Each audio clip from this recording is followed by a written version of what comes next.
Olá, boa tarde. Boa tarde. Jornal da Cultura, primeira edição desta sexta-feira, começa agora. Resultado do PIB do segundo trimestre, divulgado hoje pelo IBGE, mostra a estagnação da economia. Informações pessoais coletadas dos clientes valem dinheiro na internet. Nova lei pretende dar proteção ao usuário, mas prazo de adaptação das empresas vai até o fim do ano que vem. TSE marca reunião hoje à tarde para decidir destino das candidaturas ao Planalto, que sofreram pedidos de impugnação, entre elas a do ex-presidente Lula. O Liceu de Artes e Ofícios de São Paulo completa 145 anos e reinaugura seu centro cultural 4 anos após o incêndio que destruiu parte do acervo e da estrutura do prédio. No Cine Esporte de hoje, o vencedor do Festival de Filmes Outdoor Rock Spirit e os destaques do US Open de tênis, com os duplistas brasileiros avançando à próxima fase do torneio norte-americano.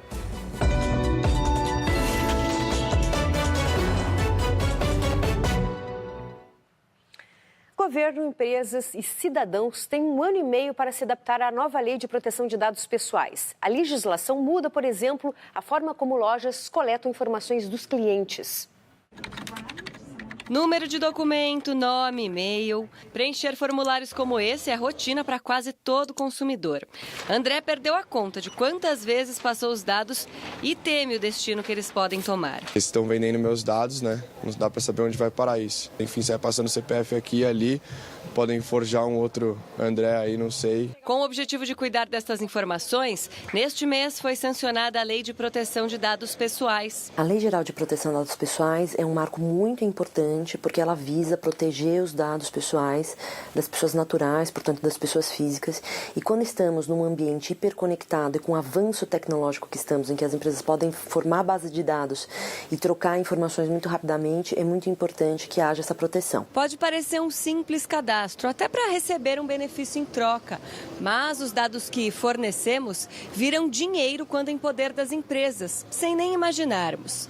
A partir deles, são traçados perfis, identificadas preferências de consumo, mas com a nova legislação, o propósito terá de ficar explícito antes da coleta das informações. Além disso, dados só poderão ser vendidos mediante autorização do usuário, sob risco de multas de até 50 milhões de reais para as empresas. As pessoas poderão pedir para ter acesso e excluir dados a qualquer momento. E informações sobre crianças só podem ser tratadas com consentimento dos pais. As empresas têm 18 meses para se adaptar às novas regras, que deixarão a relação com o cliente mais transparente. Para atender essa mudança, hoje, por exemplo, quando nós enviamos um e-mail, junto a esse e-mail tem ali uma opção, caso o cliente queira, não quer mais receber as informações. A ideia é que o titular dos dados passe a ter a consciência em relação à sua privacidade e a importância de proteger esse tipo de informação e de tratar com empresas sérias que guardem esses dados de forma adequada. O Liceu de Artes e Ofício completou 145 anos. Responsável por parte do mobiliário e da decoração de alguns dos cartões postais da cidade de São Paulo, agora reinaugura o seu centro cultural com uma exposição que revisita sua história e mostra a evolução do design brasileiro do século XXI. O Liceu de Artes e Ofícios foi uma das primeiras escolas técnicas da cidade de São Paulo. No final do século XIX, quando o engenheiro Ramos de Azevedo passou a dirigir a escola, ela se tornou um centro de belas artes. O liceu ajudou a construir a cidade de São Paulo tal qual a gente conhece. Então, assim, no centro de São Paulo, da cidade, tem inúmeros prédios, como o Teatro Municipal, a Faculdade de Direito, tem inúmeros prédios que o liceu ajudou a fazer a decoração, a parte interna e o mobiliário. O liceu sempre foi muito antenado com as mudanças que estavam acontecendo. Ele era uma associação muito à frente do tempo dele. Antigamente, quando você tinha um móvel bom, as pessoas diziam, aquele móvel é do liceu. Então, do liceu era uma marca de excelência. O Centro Cultural do Liceu funcionou entre os anos 80 e 2000 aqui no bairro da Luz. Em 2014, um incêndio destruiu parte do acervo e da estrutura do prédio. Este ano, a instituição aproveitou a comemoração dos seus 145 anos para reinaugurar o espaço após uma reforma cuidadosa. Foram mantidos os pórticos, os pilares e a estrutura metálica do projeto original. A primeira exposição revisita a história da escola. Hoje em dia, a gente, aqui na parte de baixo do espaço, a gente tem uma memória do Liceu, contando o que o Liceu foi, é uma coisa que os alunos ficaram muito orgulhosos de fazer parte disso, né? Em cima, a gente tem uma exposição de design de sustentabilidade. Reaproveitamento, redução, reciclagem e inclusão. Todas as facetas da sustentabilidade foram trabalhadas por artistas brasileiros de diversas partes do país. Aqui, nomes consagrados do design nacional, como os irmãos Campana e o mineiro Domingos Tótora, aparecem lado a lado de grandes talentos em potencial, como o recém-formado Bruno Perazelli e Gabriel Leal e Natália Heinen, que reinterpretaram o famoso e premiado filtro de barro brasileiro. E a gente está trabalhando numa ideia de fazer daqui do Liceu um local de reflexão. E a nossa ideia é promover uma série de palestras e workshops, sempre vendo o design como uma ferramenta de mudança do mundo. Que hoje em dia, se você não fizer um design sustentável, você está condenando o planeta a morrer. O PIB, Produto Interno Bruto, soma de todas as riquezas produzidas no país, cresceu 0,2% no segundo trimestre do ano, o que indica um quadro de estagnação da economia. O resultado foi sustentado pelo setor de serviços, que cresceu 0,3%, e pelos gastos do governo, que avançaram 0,5%. Mas foi pressionado pela queda de 0,6% na indústria e 1,8% nos investimentos. Com esse resultado, o IBGE reduziu a estimativa de crescimento do PIB no primeiro semestre, de 0,4% para apenas 0,1%. A greve dos caminhoneiros é apontada como um dos motivos desse mau desempenho. Os índices de sedentarismo entre crianças têm aumentado nos últimos anos. O comportamento está relacionado ao aumento de horas diárias dedicadas à TV, computadores e celulares. Para ajudar a combater esse problema, as Secretarias de Saúde e de Educação do Estado e o Centro de Estudos do Laboratório de Aptidão Física de São Caetano do Sul se unem em mais uma edição do Agita Galera. As atividades acontecem nas cerca de 5.000 escolas espalhadas pelo estado.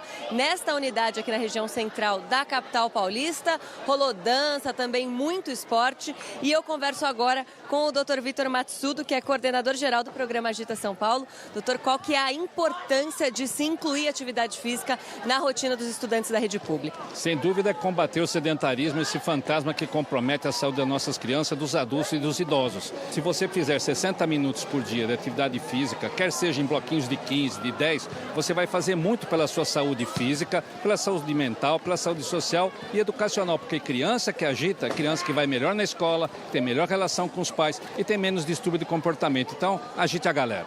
Certo, obrigada pelas suas informações. A recomendação de fazer 60 minutos de atividade física por dia, pelo menos 5 dias na semana, é da Organização Mundial da Saúde, não só para crianças e adolescentes, mas para adultos também.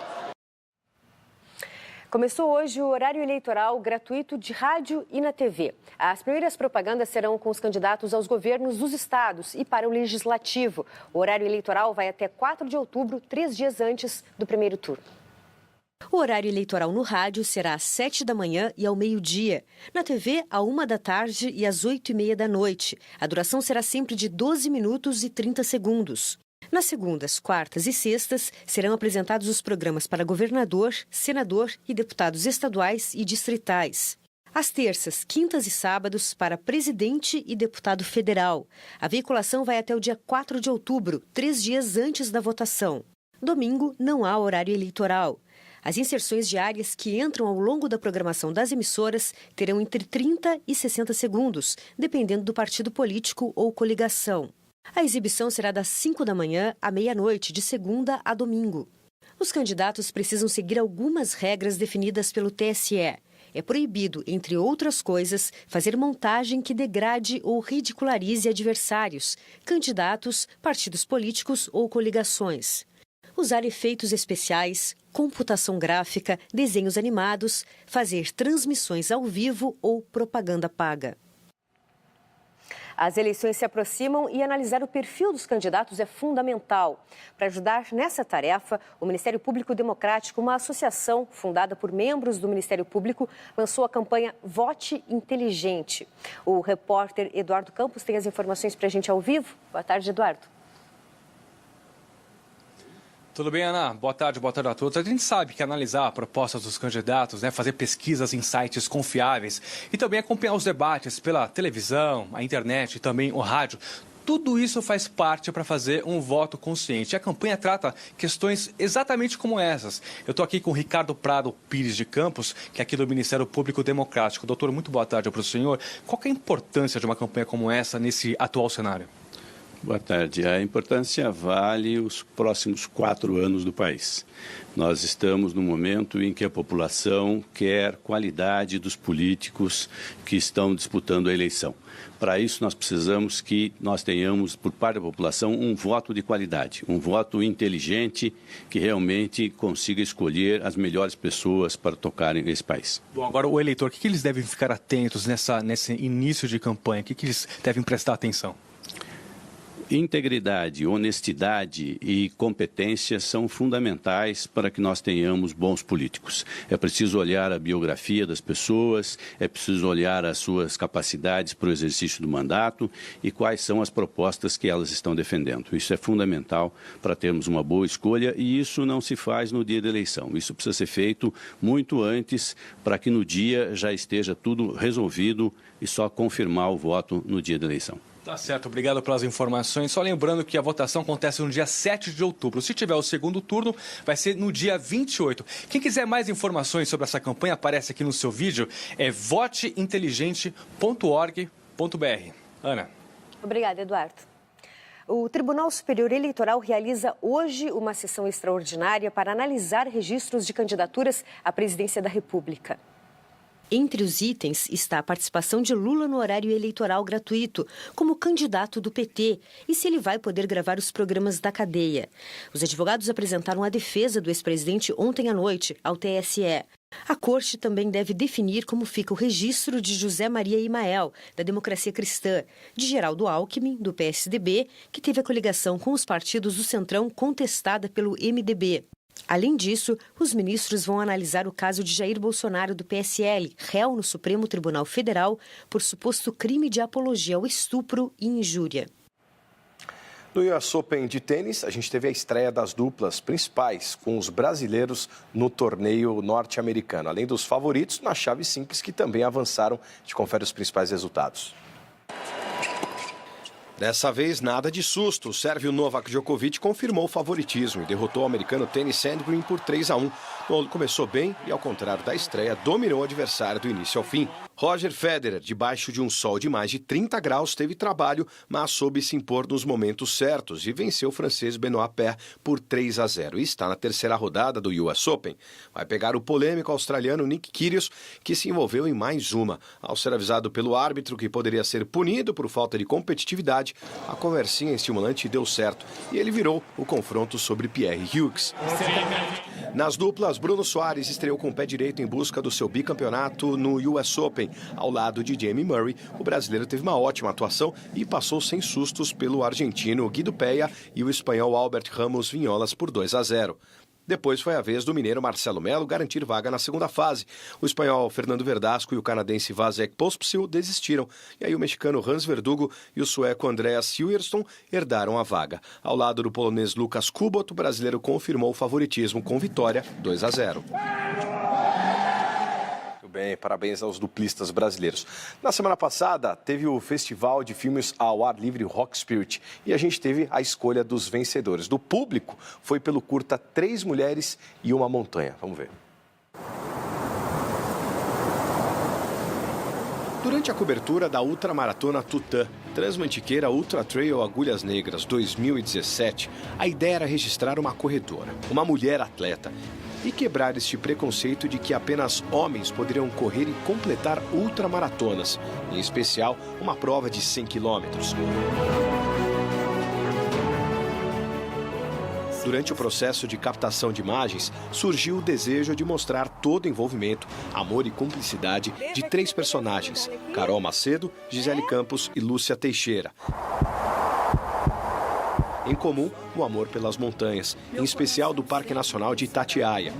3 mulheres e uma montanha mostra um pouco de todo o espírito que conduz essas mulheres fantásticas e suas ações com as montanhas, comprovando que tudo é feito de coração, de forma sincera, gerando bons frutos e atraindo boas energias.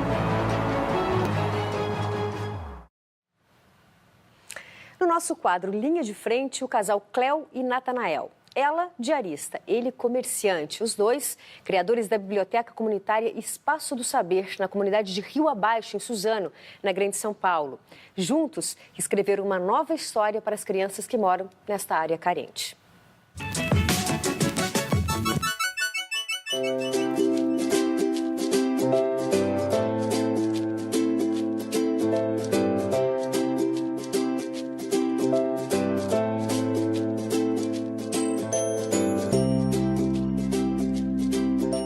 Sou a Cléo de Souza, tenho 45 anos, né? Sou diarista, sou coordenadora do projeto Formando Leitores, junto com meu esposo Natanael, que sofreu um acidente há alguns anos atrás e estava com uma depressão e eu achei que seria legal a gente mexer com livros, porque ele sempre gostava muito de ler. E aí eu falei, vamos montar uma biblioteca e ao mesmo tempo a gente vai estar ajudando a comunidade, porque até então não tinha nada aqui de cultura, de lazer para as crianças, né? Junto à biblioteca, nós criamos o projeto Formando Leitores, porque nós vimos que havia necessidade, além de emprestar os livros, agirmos em outras frentes também para que colaborasse para que a criança tivesse o livro na mão, mas também tivesse uma roupa adequada, um calçado adequado, uma alimentação adequada e até mesmo um acesso à arte adequadamente, como é o caso. E hoje posso dizer que nós estamos bastante orgulhosos e gratificados, porque temos em torno de 100 crianças cadastradas no projeto. Tem criança que nunca tinha pego no livro. E aí ele começou a pegar livro aqui, ele começou a desenvolver na escola. Ele melhorou minha vida, saber ler, escrever. É bom para a educação dele na escola também. Eu vim aqui na biblioteca quando eu era bem pequenininha. A biblioteca foi a melhor coisa para ela. Você é diferente, professora? Aí a professora falou assim, eu sou brasileira, mas morei muitos anos em Moçambique. Eles têm atenção, eles têm carinho, eles têm para onde ir quando eles levantam de manhã ou quando eles voltam da escola. Para mim isso já é sensacional. E eu não estou ajudando eles agora, eu estou ajudando no futuro. O sonho da gente com esse projeto é que a gente venha, né, formar adultos pensantes, né, para que quem sabe a gente possa ter um país melhor, né? Transformar isso daqui num centro cultural. Criarmos sala para alfabetização de adultos, sala para palestras lúdico-educativas e principalmente cursos profissionalizantes. Seria, acho que, uma realização e tanto para nós.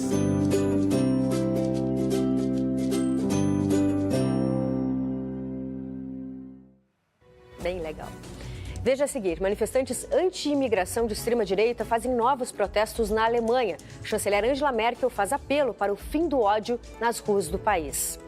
E ainda, o Supremo Tribunal Federal libera terceirização irrestrita em empresas. Fica aí que a gente volta rapidinho. Até já.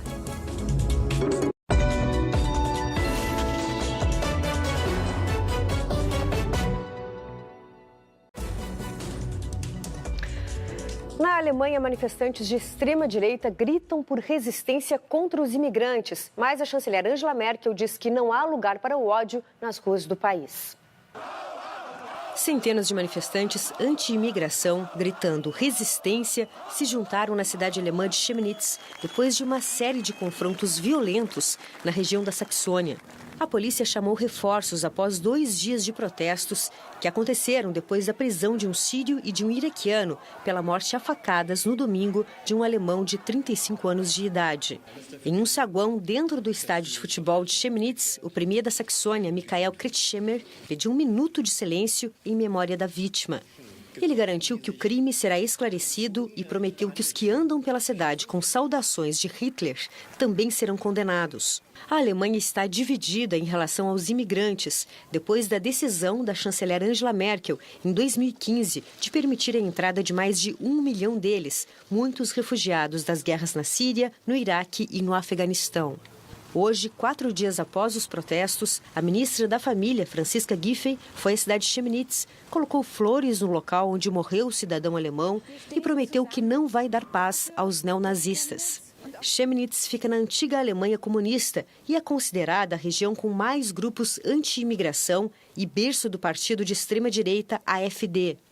Esse imigrante da Síria diz que está com medo porque há muita extrema-direita nas ruas e espera que o governo alemão aplique as leis para que esse tipo de crime não aconteça novamente. Durante uma entrevista coletiva de imprensa em Berlim, a ministra Angela Merkel afirmou que o que se está vendo são caças coletivas, é o ódio nas ruas e isso nada tem a ver com o Estado de Direito na Alemanha. A contra-espionagem norte-americana afirma que agências da China usam contas falsas no LinkedIn para recrutar americanos com acesso a segredos comerciais e diplomáticos. O chefe da principal agência de espionagem dos Estados Unidos, William Ivanina, advertiu o LinkedIn para remover os perfis e contas falsas ou suspeitas ligadas a agências de espionagem chinesas. Ele afirmou ter alertado sobre o recrutamento extremamente agressivo por parte da China dentro da rede social LinkedIn e os perigos que isso pode representar. Autoridades americanas afirmam que o Ministério de Segurança de Estado chinês tem oferecido subornos e aliciado pessoas que trabalham com as agências de espionagem e ainda tem criado contas no LinkedIn para se aproximar de potenciais recrutas. Os alvos são profissionais que trabalham em áreas estratégicas como supercomputadores, energia nuclear, nanotecnologia, semicondutores, sementes e energia limpa. O Ministério das Relações Exteriores da China negou as acusações dos americanos, dizendo que elas são totalmente sem sentido. Mas o LinkedIn afirmou que já trabalha junto com os agentes federais dos Estados Unidos para identificar e interromper essa atividade. Aqui no Brasil, o Supremo Tribunal Federal decidiu ontem que a terceirização é legal para qualquer tipo de trabalho nas empresas. Foram 7 votos a favor e 4 contra. Com a decisão, mesmo atividades fim podem ser feitas por profissionais terceirizados. Atividades fim são aquelas que resultam no produto acabado entregue ao cliente, seja uma mercadoria ou um serviço. No caso de uma fábrica de veículos, por exemplo, esse trabalho é exercido pelos funcionários da linha de produção. Em uma escola, os professores são responsáveis pela atividade fim. Os ministros analisaram 2 casos que ocorreram antes da lei da terceirização e da reforma trabalhista, aprovadas durante o governo Temer. Com isso, quase 4.000 processos semelhantes também ficam resolvidos. De acordo com o Diese, um trabalhador terceirizado ganha quase 25% menos do que um contratado e fica no cargo pela metade do tempo. A Associação Brasileira do Agronegócio, que entrou com a ação no STF, comemorou o resultado. É uma vitória importante e vai trazer, obviamente, melhoras para nós em termos da atividade do dia a dia. Já as entidades sindicais criticam a decisão. Acaba criando um trabalhador sem direitos conquistados, sem um sindicato, sem nada pactuado entre as partes. Agora a gente vai ver os gols da Copa Libertadores, oitavas de final. O Palmeiras passou um sufoco, mas conseguiu avançar e o Boca Juniors estraçalhou mais um. Vamos ver.